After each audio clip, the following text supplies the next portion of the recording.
Listen up. This one's a wild courtroom ride. We've got a 21-year-old defendant with a laundry list of priors, multiple cases stacked at once, and a judge who's openly wrestling with public safety concerns and whether to cut bond or block it down. Over the next several minutes, you're going to hear pepper spray allegations, alleged car burglaries, skip scan thefts, indecent exposure claims, repeated failures to appear, bond hikes, GPS monitoring, and even immigration warnings all in one morning. I'm going to break down what each ruling means, call out the legal knots, and flag the exact moments where the judge's decisions could change someone's life. Pay attention to the patterns. Prior record plus missed court dates plus escalation in charges equals a courtroom that's primed for strict conditions. Stick around. There are twists in who's accused, what the evidence looks like, and whether the judge is acting out of law, safety, or both. By the end, we'll answer, was this harshness legally justified or performative caution? Let's go. Do you have any questions, sir?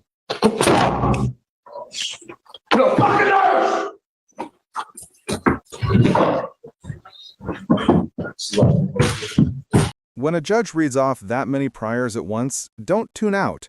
That's the courtroom shorthand for "this matters." Criminal history isn't just background noise, it's a legal multiplier. Many jurisdictions use prior felonies and violent history to enhance charges, bump bond amounts, and push sentences into much longer ranges. Here, the list we just heard: assault, trespass, possession, retaliation, assault on public servants, paints a pattern of repeated conflict with law enforcement and the public. Practically speaking, defense attorneys will fight to exclude some priors or argue they're stale or irrelevant. But judges often view them as predictors of risk. That's why, later, the court talks about 5-to-life elevation and strict bond conditions. For viewers, when you hear a judge emphasize priors like this, expect harsher pretrial conditions and a tougher negotiation environment for plea bargains. Also note the psychological effect. The judge is signaling concern to the DA, defense, and the gallery. It influences everything that follows. You're 21 and you have all these priors? What the heck, man? Everybody perfect. Don't say anything. It's a rhetorical question. 1, 2, 3, 4. Assault, criminal trespass, attempted assault on a public servant, possession of a controlled substance, unauthorized absence from a correctional facility, felony retaliation, assault, felony assault, assault of a public servant, assault of a public servant, harassment of a public servant, assault of a public servant, now 2 counts of a burglary of a motor vehicle and a robbery. Something's not taking. Let's do probable cause. You have the right to remain silent. Anything you say can or will be used against you. You have the right to have an attorney present if you cannot afford one. One will be appointed to you. Okay, pause on the facts the officers just walked through. Complainant sees defendant in the driver's seat. A physical altercation ensues. Pepper spray is used. Multiple vehicles show tampered control panels. A phone is missing. And the defendant is found with the phone and a device that can start cars without keys. For the court, that's a mosaic of probable cause, not a full conviction, but enough to move forward. Probable cause is a low threshold. Did a reasonably prudent person believe a crime likely occurred? With multiple independent complainants, physical damage to vehicles, and possession of a tool used to steal cars, the prosecution's puzzle pieces are lining up. The defense will later challenge identity, possession, or intent. But at this juncture, the judge is right to weigh the cumulative presence of tools and victim statements heavily. For viewers, probable cause is the gate that opens a case to the DA and jury. It doesn't prove guilt, but it means the system will keep turning. Please. On May 22nd, 2024, officers responded to an apartment complex and observed the defendant detained by citizens. Complainant advised that he was inside his apartment and observed the defendant sitting in the driver's seat of his vehicle. Complainant got his brother, went outside, and observed the defendant walking away. Complainant and his brother attempted to stop the defendant and got into a physical altercation with him. And at one point, defendant pepper sprayed complainant's brother. Three other tenants heard the commotion and came outside to also find that their vehicles had been broken into and they were unable to start due to damage to their control panels. One complainant advised that his phone was taken from his car. Defendant was found with the phone and a programming device used to start cars without their keys, and defendant admitted to burglarizing the vehicles.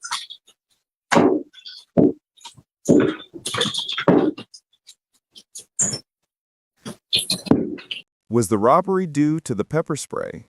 This line, "Was the robbery due to the pepper spray?" is a critical pivot. Legally, robbery often requires force or intimidation to take property. The pepper spray allegation can elevate what might otherwise be a theft into a robbery because it's a use of a chemical agent to compel compliance. The defense will argue the timing and causation. Were items already taken before the spray? While the prosecution will stress the use of force as the key element. What prosecutors aim to show is not just the taking, but the coercive act that makes it robbery. To audiences, look for the timeline. If the spray is contemporaneous with the appropriation of property, that's an upgrade in culpability and exposure to far stiffer penalties. Also watch how the judge frames intent. Intent to obtain and maintain control is lawyer speak for, "This is not a little shoplifting incident." Was the robbery due to the pepper spray? One moment. Everything was already taken. I don't see where the robbery comes in. He took everything from the vehicle.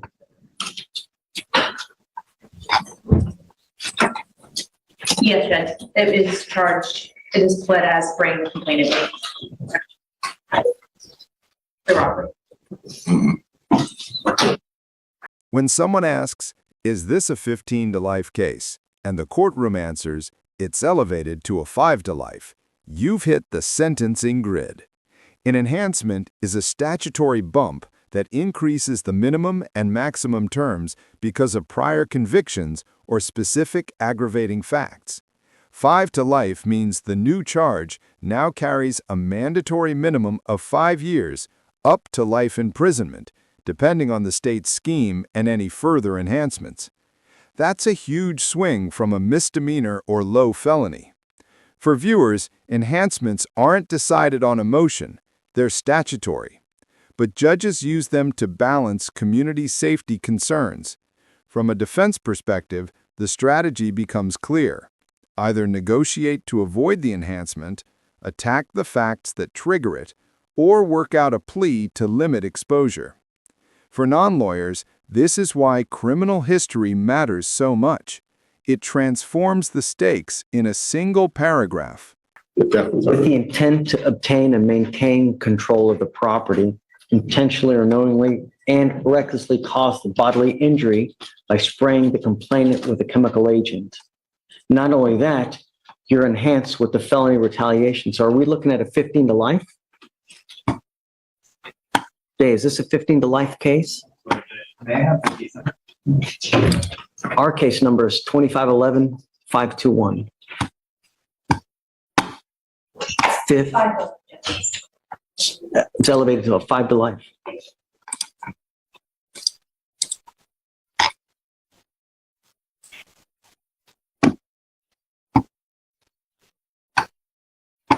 Warm conditions aren't decorative. They're the court's way to manage risk between arrest and trial. Here, the judge is setting home confinement, GPS monitoring, a 1,000-foot exclusion zone from the apartment complex, no weapons, and random drug testing. Practically, GPS plus home confinement is strict. It lets the court and pretrial services track location and enforce curfew or movement limits. The 1,000-foot rule around an apartment complex is also tactical. It prevents contact with alleged victims and potential witnesses. If the defendant violates any condition, say by going to the restricted zone or testing positive on drug screens, the judge can revoke bond and issue a warrant. For content creators, this is a teachable moment. Pre-trial supervision is functionally punitive for some people, especially if they can't afford secure transportation or lose jobs because of GPS restrictions. It's also the judge saying, I'm not taking chances. I don't know about giving you a PR bond, man.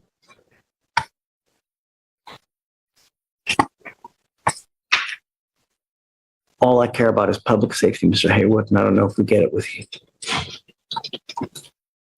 I'm ordering you now as a condition of your bond, if you get out, to remain under home confinement, to have a GPS monitor, not to have any contact with the complaining witness, and not to go within 1,000 feet of this apartment. It's an apartment complex? Yes, sir.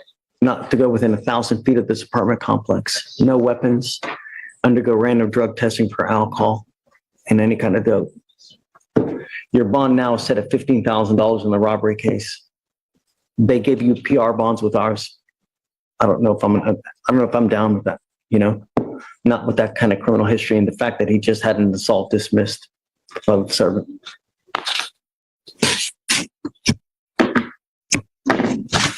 So guys, please, home confinement, no weapons.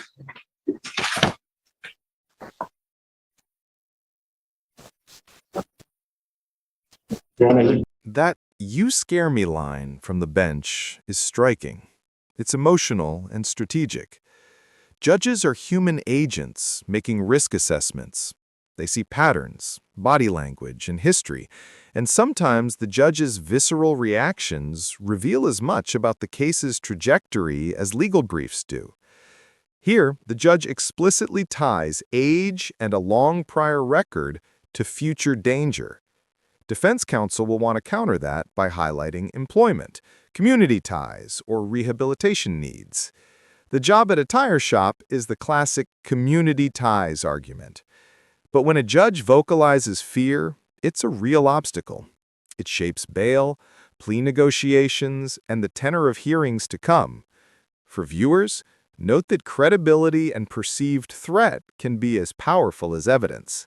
If a judge frames someone as a danger, the defense has to work twice as hard to humanize and mitigate. Does work at a tire shop on,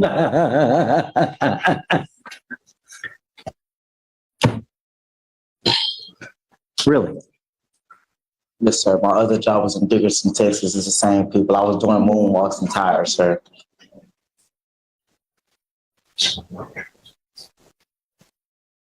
You scare me, Mr. Haywood.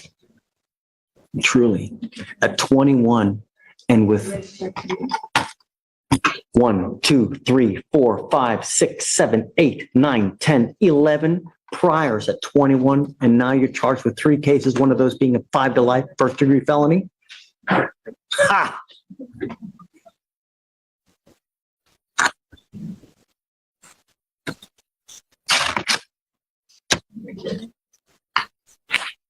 I'm sorry, Alan. He scares me. Just bottom line. My only concern is public safety, Mr. Haywood. That's all I care about in this life. You know, you live in Texas. You don't live in Montana, Wyoming. People like their guns and they like their cars. Not a month ago, someone died from a gunshot because of breaking into a car. And the way you look at me now tells me what I can look forward to. All right. Please don't send him down because we need him to sign some conditions, please.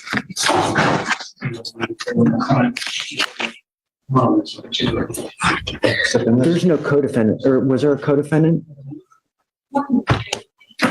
If there is no contact with the co-defendants. No co-defendant. No co-defendants, there's just him? Got it.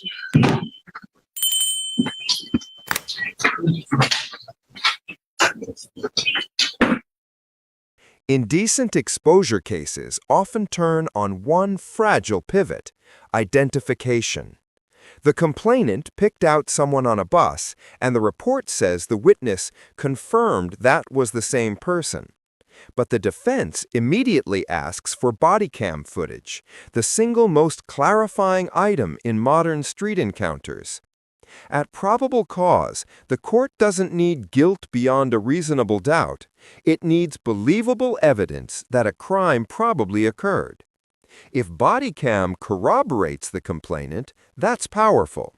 If it doesn't, or if it shows a different individual, the defense can blow the case apart. For viewers, watch how quickly the court tries to obtain body cam and why the judge delays a PR bond pending that review. Identification errors account for many wrongful arrests, so this is the moment where technology can confirm or contest human memory. You were charged with indecent exposure. You wanted to do the PC on indecent? Yes, Your Honor. You're charged with indecent exposure. You're facing up to 6 months in jail and or a $2,000 fine. We're going to do probable cause. You have the right to remain silent. Anything you say can or will be used against you. You have the right to have an attorney present during any questions and interviews with the state of Texas. If you cannot afford a lawyer will be appointed to represent you, sir. May 26, 2024, officers were dispatched to a defendant touching his private area at the Metro-owned downtown transit center located on 1900 Main Street, Harris County, Texas. The officer was advised by Metro Dispatch that the complainant called and stated that the defendant was exposing himself to her. Complainant told officers that the defendant was a black male in a blue hoodie and boarded a Metro bus, and then ultimately pointed the bus that he had boarded. Individuals matching the description, and complainant witness confirmed that that was the same person. Complainant stated that the defendant followed her from across the street, pulled out his penis, and started exposing it to her and looking at her. She further stated that the defendant began stroking his penis back and forth with his hands, looking at her without speaking, approximately 5 to 10 feet away. The complainant stated that she was unable to tell if he was erect, but she was able to clearly see his penis as he was stroking. Your Honor, after speaking with my client, the officers approached 2 males. I have to wait on body cam to see what the other male looked like, but my client's saying that wasn't him. He just. I mean, I don't know. I think that there's probable cause to go forward now. Mr. Lane.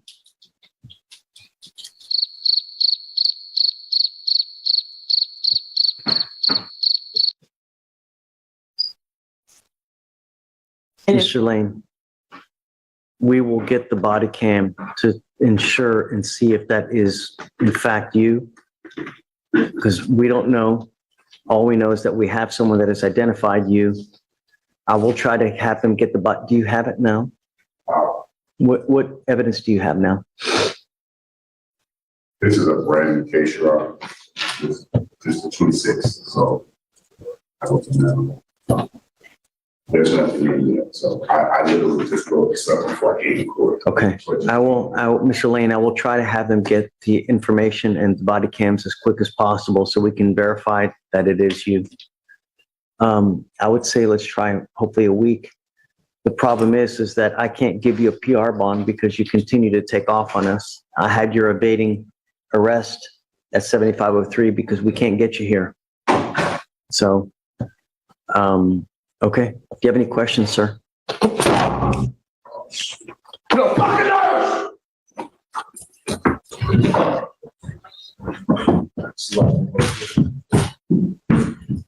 Chronic failure to appear is the forensic detail judges hate. You heard the court note multiple instances where this defendant took off after PR bonds. From a legal perspective, repeated failure to appear speaks directly to flight risk and to whether unsecured release is appropriate. That's why the court moves the bond to $55,000 and mandates a GPS monitor if released.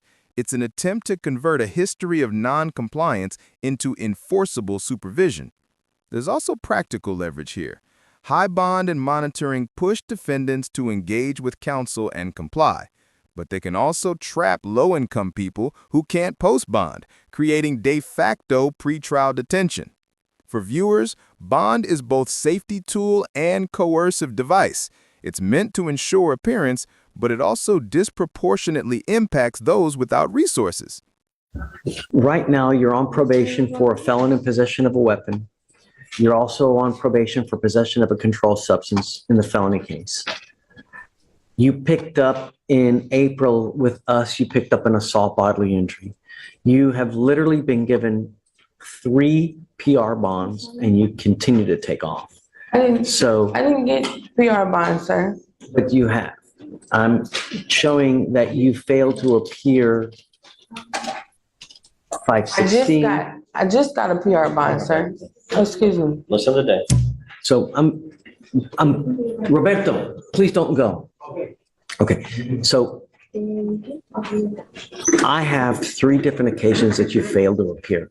I cannot, in my good conscience, give you a PR bond when you continue to take off, because I know if we give you another PR bond, what's going to happen? I haven't had a PR bond, sir. I bonded out, and it's the only reason I'm back right here right now, sir, is because someone took their name off the bond. I haven't did anything else and gotten in trouble. Someone just took their name off the bond because I couldn't get a co-signer. That's the only reason I'm back in jail right now. I also had that you have failed to appear on 3 different occasions. Okay? So so what we're doing, regardless, your bonds are set at $55,000 upstairs. And I'm going to make the bond this Saturday. That way I can take care of this stuff better. You make the bond, I am now going to make you wear a GPS monitor so I know where you are at all times, okay? Yes, sir. But I cannot give you a PR bond in this case, okay? Because you just don't show up when we ask you to show up. So regardless, you have Greg representing you now. If you do get out, please stay in contact with them. If you get out, you post bond and you jet on me again, Ms. Gilardoni, I'm going to triple, if not quadruple the bond. You understand? Yes, sir. All we're asking you to do is show up. All right. That's it. And stay out of trouble.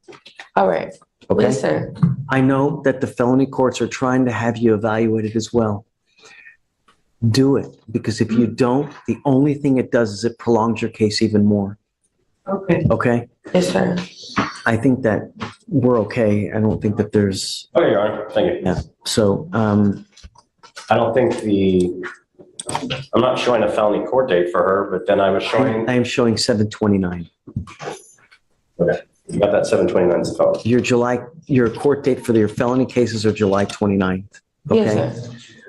We don't do that long. Okay, we'll do just 30 days and then we'll come back and then go from there.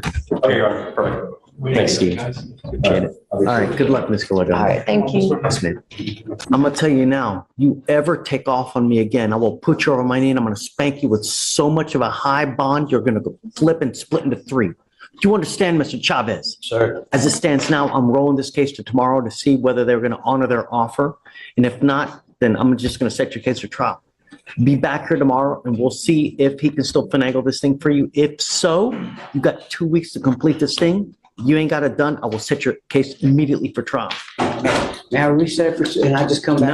No, I'm not gonna, no. I want to make sure that he's good. It's 600 days old.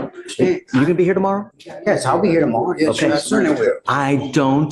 Doesn't matter to me if it's a little inconvenience to you, Mr. Chavez. It's 600 days old. I want to know exactly what's gonna happen. Do you understand? See you tomorrow. When the judge says he'll set the case for trial and references a case being 600 days old, that's judicial impatience on display, and it's meaningful. Courts manage huge dockets, and long-pending matters invite remedies, trial setting, sanctions, or pressure to resolve. Threatening immediate trial is a powerful nudge. It forces defense and DA to either produce speedy mitigation or face a trial they might rather avoid. For the defendant, this is a strategic crossroads. Plead, negotiate, or proceed to trial. Each path has crushing trade-offs. Watch how the bench uses calendar pressure as a negotiating chip. It preserves judicial resources and protects alleged victims' interest in timely resolution. For viewers, long delays don't help anyone. They create coercive pressure that can influence plea decisions. Just hold off right there. You charged with theft, aggregate theft. It's elevated to a Class A misdemeanor because of the amount. So you're facing up to a year in jail and or a $4,000 fine. We're going to do probable cause. You have the right to remain silent. Anything you say can or will be used against you. You have the right to have an attorney present during any questions and interviews with the state of Texas. If you cannot afford a lawyer will be appointed to represent you, ma'am. On March 13, 2024, officers were dispatched to 7-Eleven gas station. Complainant viewed on surveillance the now defendant Skip Stanton and not charging customers for Texas scratch-off lottery tickets and Texas online lottery tickets into the 7-Eleven's point-of-sale computer system. She totaled 52 tickets that have been stolen on April 25th, 2024, valued at $574. And there were also online Texas lottery ticket printout by the defendant, 58 tickets valued at $220 and 50 cents. And so she's been charged with theft ag, class A misdemeanor. So I don't, you went fast. What happened?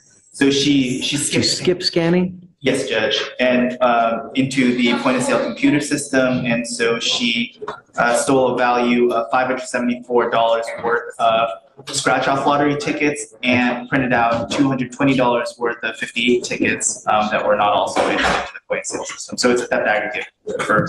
I'm curious, if you skip scan lottery tickets and you win, what happens? It's a rhetorical question, but I gotta imagine nothing good happens. I'm gonna do some research on that. Skip scan theft is one of those modern retail crimes that sounds petty until you do the math. The clerk allegedly bypassed point-of-sale scanning to steal scratch-offs and print out unrecorded tickets, $574 plus $220 in samples. Here, the prosecution will lean on surveillance footage and POS logs. The defense will attack intent and video clarity. There's an interesting wrinkle. If a skip scan ticket later turns out to be a winner, the legal fallout can be chaotic. The store's logs, timestamps, and chain of custody for the ticket matter. Typically, courts and retailers treat unscanned wins skeptically and may withhold payouts while investigation proceeds. For audiences, this is a reminder that low-level thefts can still incur criminal records and bond conditions, and if you work retail, the risk of losing a job or facing criminal exposure for skipping scans is real.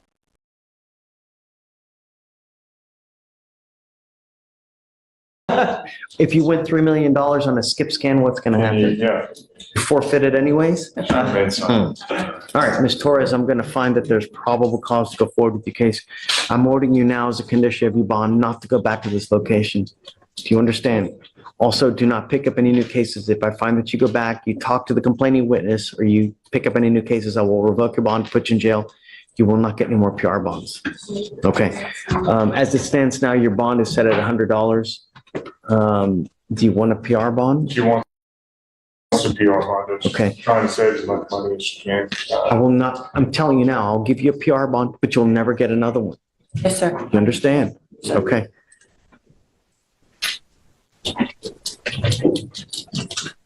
So, Mr. Kim, do you mind filing no contact, no going back, and then no new cases, please?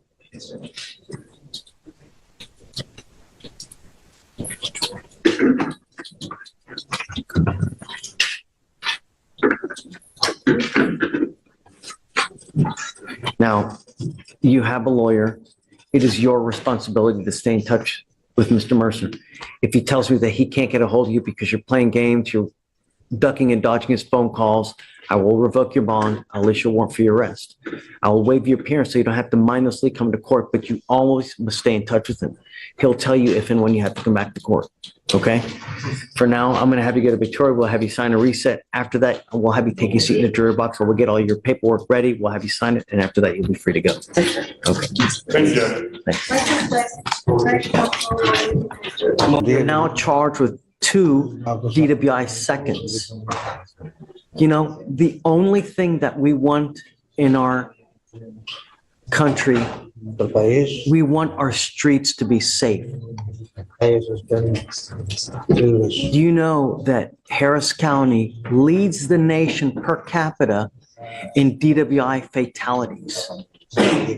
Guys, keep it down, please. We lead the nation in fatalities. And here you are charged with 2 open DWI seconds. What is it going to take to get through to you? Is it someone dead where you go to prison for 30 to 40 years? Is that what it's going to take?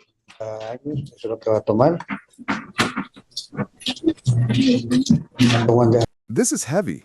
The judge isn't just listing criminal penalties. He's outlining collateral consequences.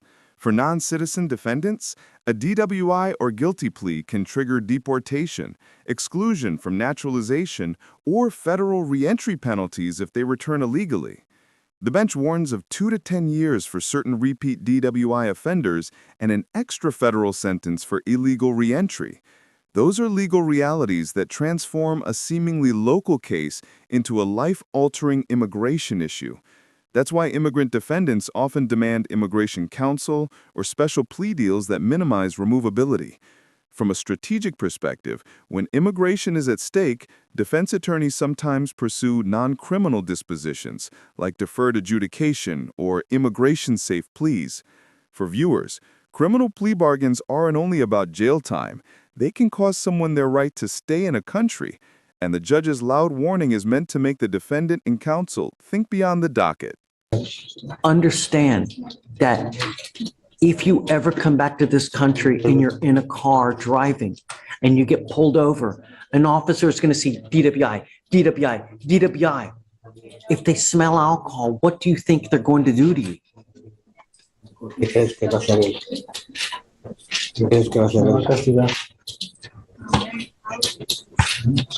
said, me va a castigar. He's gonna punish me.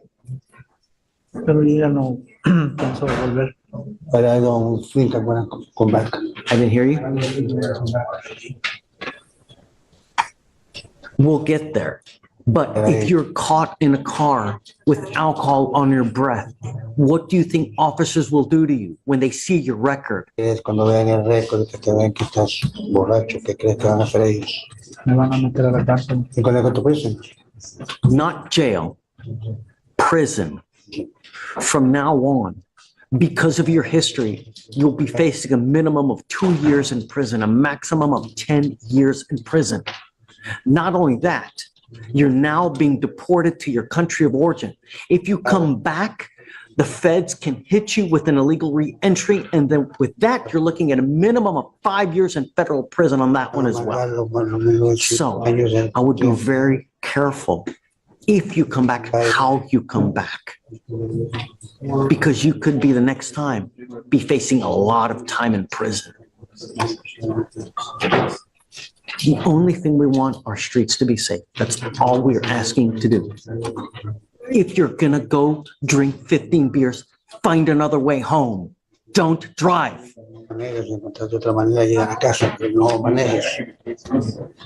Do you understand? Yes. Guys, keep it down. I'm not asking for much. You give up a lot of rights by entering into this agreement, Mr. Gutierrez. You give up the right to a trial, right to compel witnesses to testify on your behalf, confront and cross-examine accusers. If you are not a citizen, there are possible immigration consequences. You can be deported, excluded from the country, denied naturalization. You give up the right to appeal. So once you accept this agreement, you can never change this. Like I told you now, you will be deported. If you come back illegally, you could be facing a lot of time in federal prison. So I would be very careful. Not only that, you get into a car with alcohol, you're going to be facing even more time with up to 10 years. How do you plead to this offense, sir? Guilty or not guilty? Guilty. I will find you guilty, sentence you to 60 days in jail. I'll give you credit for the 30 days, or 32 days that you've done. I'm going to suspend your license for 2 years. Don't drive. Don't drive. Okay. Oh, hold on. Roberto. Case was enhanced. No, pero si es cierto, no es cierto que tenéis un previo para decir si es cierto.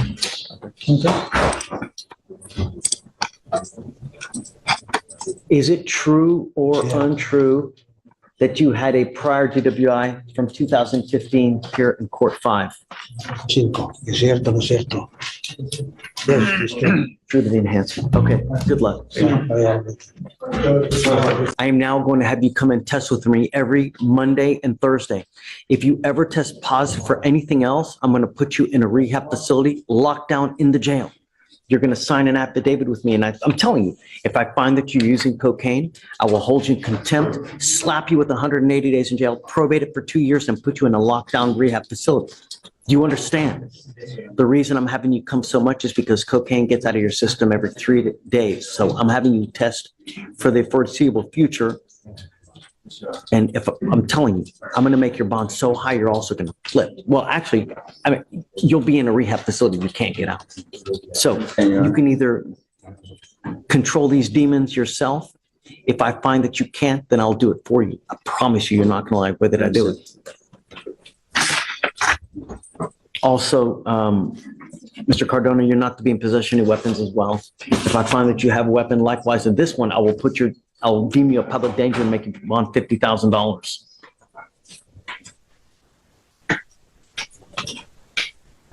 Antonio Runyon.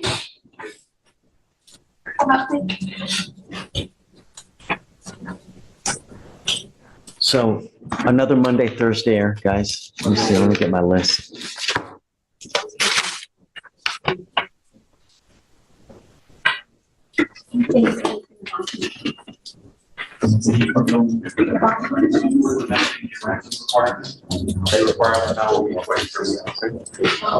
That's Monday and Thursday. That's going to be last week. Obviously, Thursday.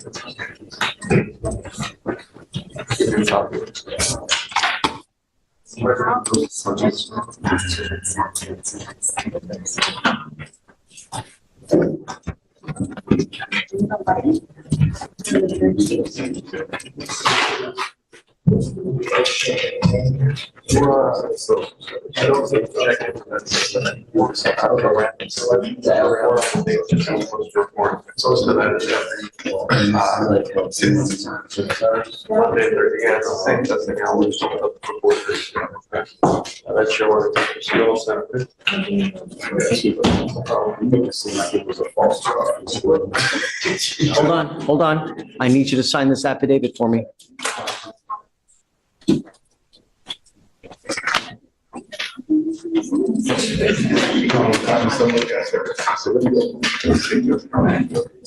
So this is what you'll be signing today. A promise that you're not to use any alcohol. Guys, keep it down, please. No cocaine, marijuana, meth, any illegal substances. I'm also including alcohol and no weapons. You will be signing this, promising me that you're not going to do this. Do you understand? Yes, sir. I will hold your feet to the fire if I need you, if I need to. All right, come on. You know, I think that, well, number one, I'm going to find no probable cause in your case, okay? I think that probably the best thing that should have happened is I would have called the authorities. And I think that that's probably the most proper response for future reference. If you see something like that happen, call the police. You know, I don't know if you did in this instance or not. Did you?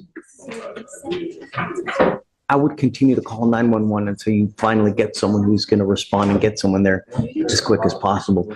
You can't take the law into your own hands because, you know, when you do, bad things happen.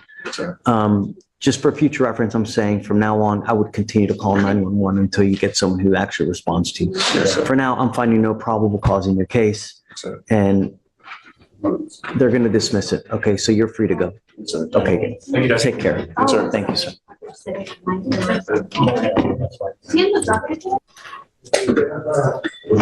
But it worked out. Yeah, great. So that's it, right? Mr. Miller, you are wanted out of the state of Georgia for aggravated assault and terroristic threats and act. Are you waiving formal extradition, sir? Okay, we wish you the best of luck. Hey, Judge. Thank you, sir. Could you explain me the process to me? So what happens is you have an open warrant out of Georgia for both of these cases and they want you. So we give them the opportunity to come and get you. We give them 14 days to come and get you. If they don't get you by then, the DAs file a motion to dismiss and then they release you. But understand that just if they release you because Georgia doesn't come for some reason, which they probably will, but if they don't, the warrant is still active. So as soon as you walk out of jail, they can still pick you up and bring you right back to jail because you. But not in the jail, but on the corner, that's what you're saying. Right, Okay. right. I mean, you have this warrant open until you go back to Georgia and take care of it. So for the rest of your life, if you never go back to Georgia to take care of it, it's going to be open forever. Okay. But they're coming, right? Yes. Georgia has already indicated that they're coming to get you. Okay. Okay. What we just witnessed is a rapid succession of arraignments and probable cause hearings that illustrate how interconnected facts, prior records, and courtroom demeanor shape immediate outcomes. The bench repeatedly prioritized public safety, escalating bond, ordering GPS monitoring, imposing no contact and exclusion zones, and demanding drug testing and frequent check-ins. We saw probable cause found where multiple victims, physical evidence, and specialized tools like a programming device aligned. We saw restraint when identity was unclear and the court requested body cam footage. And we heard explicit warnings when immigration consequences or repeat DWI exposure were in play. Key takeaways: 1. A long prior record substantially raises pretrial risk and sentencing exposure. 2. Failing to appear repeatedly will cost you PR bonds and provoke stricter supervision. 3. Modern evidence like body cam and POS logs can make or break a case. And 4. Criminal plea decisions often carry collateral consequences, especially for non-citizens. If you're following as a defendant or loved one, the practical points are simple. Show up, stay in contact with counsel, and treat pretrial conditions seriously. If you found this case as shocking as we did, make sure to hit that like button, share your thoughts in the comments, and don't forget to subscribe for more jaw-dropping courtroom breakdowns.